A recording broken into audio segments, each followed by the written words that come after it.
So that was a little bit of, that's obviously the tournament. And then there's some things, college basketball, kind of the fallout of the tournament, which usually is what happens. There's some teams that like underperformed and, things happen for those teams.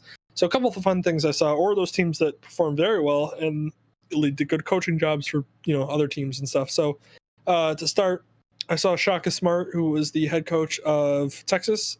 He was originally at VCU when VCU made a couple of those runs in the tournament, and he put together some really good teams there.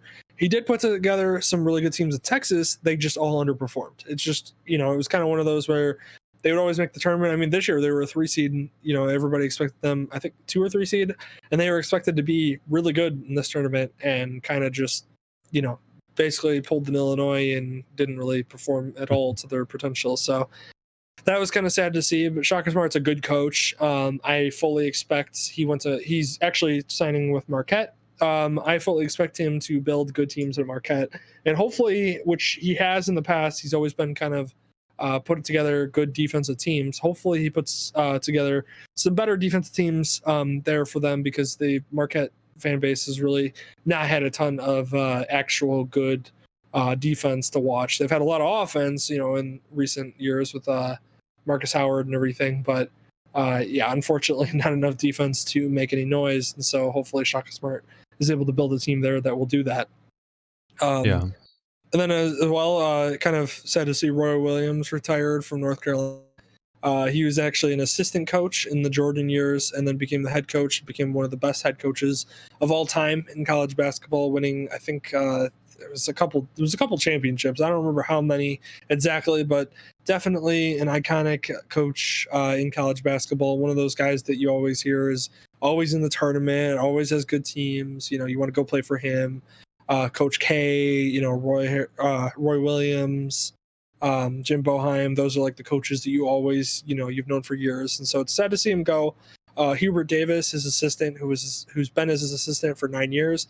He's actually the son of, I believe, Walter Davis, who's an ex NFL or ex NBA Hall of Famer. He has been there for 9 years, takes over for Roy Williams. Roy Williams kind of groomed him over the 9 years to be his successor. So it's good to see him take over. And I expect that he'll basically kind of help to keep the excellency at that program high, although it is hard to follow up a legend like Roy Williams.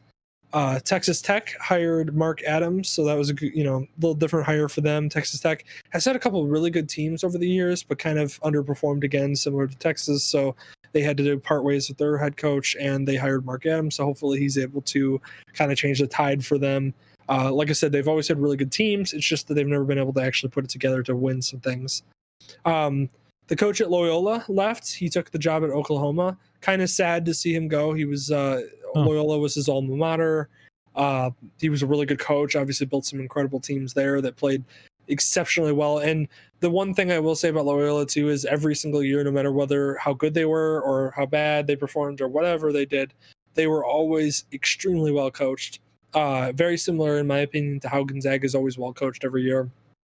That's how I felt about Loyola teams every single year. And so I guarantee that Oklahoma is getting a really good coach that's really going to build some solid teams, and they're going to make a lot of noise, I think, in the tournament moving forward.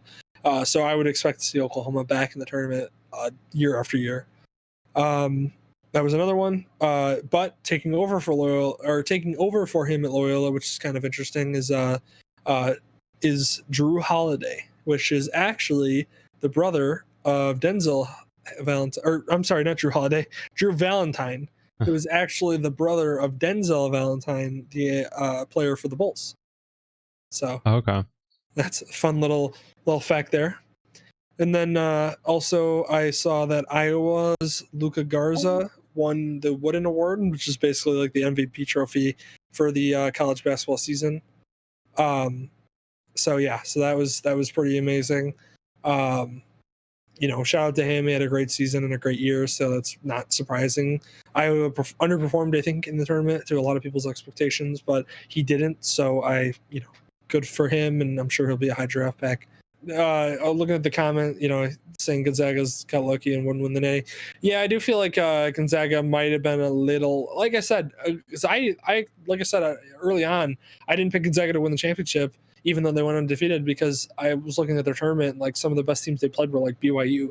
And I was like, is BYU really that good, or is BYU, like, are they that good that makes Gonzaga look that much better? Or is it that they're just both playing each other and that's, a competition elevates competition when you're the only two playing each other or something like that, something along the lines where basically I think that BYU, like, being highly rated helped make Gonzaga look better than they potentially were.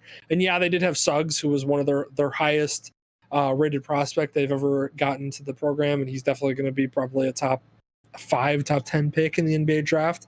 But yeah, I do feel like Gonzaga underperformed and may have been a little lucky to be where they were sitting undefeated. I mean, granted, they did win all those games. Somebody had to do it. They did it. And it doesn't happen often. So, they do deserve some respect in that regard. But yeah, I agree. I think that maybe, them going against UCLA, I don't know how good UCLA is compared. It's hard to judge it, again, with this whole COVID year and the way it was. But yeah, I do feel like they underperformed and maybe did get a little bit lucky. So yeah, you were right there, and like I said, I was right too. I didn't think that they were going to win it, and I was right as well. Yeah. So, but and then last but not least, definitely not least, I did see that Stanford won the women's national championship. So shout out to them. Their first title, I think, since '92. That was actually kind of an interesting, fun game to watch. I don't watch women's basketball as much as maybe I should, maybe I shouldn't, I don't know, I just don't watch it as much. And it was actually an interesting tournament to watch, and it was actually an interesting ending to the game too. So shout out to them, good for them. By the way, did you see too that Russell Wilson's little sister is on that team? No, I had no idea, but that makes sense. They were an athletic family. Yeah, I'm seriously. But yeah, Russell Wilson's little sister was on Stanford basketball team that won. So I saw that because I've, obviously been following Russell Wilson with all the NFL stuff, and the Bears stuff. But yeah, so that's, you have anything else you want to add about the tournament, college basketball in general? It's kind of my wrap up of everything that's happened. My girlfriend has the opinion that the NBA sucks compared to college basketball because it's actually based around winning as a team and having to use different set plays and everything. And after watching the tournament, I totally agree because I could not be more bored with the NBA in its current state. And college basketball is actually fun to watch, and also got to kind of educate myself a little bit more about what was going on, rather than just being like, oh, okay, dump it off to your local superstar or whatever and just let them take over the game. So I thought it was a lot more fun that way. I mean, obviously there's superstars in college basketball and everything, but I felt like it had to be more team based. You couldn't just lean into if you had a Suggs or whatever on the team, you couldn't. One, he didn't play well. Two, he didn't carry them because of you can't do that as easily. Yeah. So yeah, I thought it was a lot more fun to watch and a lot more entertaining. I had a good time with it, and it's a shame that it's over, but it's also, I feel like March Madness is at the perfect length right now. I mean, going more into that with baseball, but every game counting, and it's actually a must-see type of thing that you want to see every time. So I feel like they have a really good balance, and I'm sure in a couple of years they'll find a way to screw that up in some way.